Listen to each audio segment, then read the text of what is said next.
చెప్పిండు వచ్చి పబ్లిక్ మీద గరీబ్ వాళ్ళ మీద మన్ను పోసి కడుపులో కాల్చిండు. కడుపులో కాల్చినట్టు కదా పిల్లలు వాళ్ళ ఉసురు తగ్గుతుంది, మంచిది కాదు ఇది. గరీబ్ వాళ్ళకు న్యాయం చేయాలి. వాళ్ళు న్యాయం చేసారు, వీళ్ళు ఏం చేసారు వచ్చి రేవంత్ రెడ్డి ఏం చేసాడు? ఏం చేయలే వచ్చి మహిళలు కోటేశ్వరాలు చేస్తాడు కదా. అక్కలు చెల్లెళ్ళు తమ్ముళ్ళు అని ఇప్పుడు వాళ్ళ మీద మన్ను పోసే ఇప్పుడు ఎట్లా బతకాలి? కొలువి మనం పిల్లలకి అందరికి కొలువి మన్ను పోసాడు. పొట్టలు కొట్టేది వాళ్ళకు దూటి చూపి మనం బతకనికి కొలువు చూపి మన వాళ్ళకు వీడికలు అందరికి తీసేసాడు. కొలువులు చూపి మనం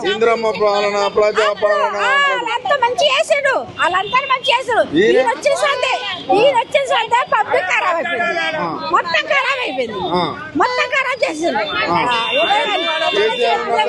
మంచిగా ఉండే కేసీఆర్ మంచిగా ఉండే, అవును మంచిగా ఉండే.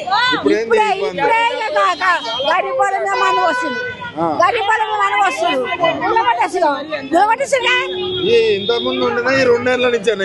రెండేళ్ల నుంచి ఎక్కిస్తుంది. 3 సార్లు 4 సార్లు చెప్పండి వచ్చిండు. ఆయన గొలవడి అలా మనుషులు ఉన్నారని చెప్పారు, సావరి అంటుడు. అది న్యాయమేనా? మనుషులు ఉన్నారన్న ఒక పిల్ల వాళ్ళనే ఉంది, సావని అంటారు. అదేనా పద్ధతి? ఎవరంటారు?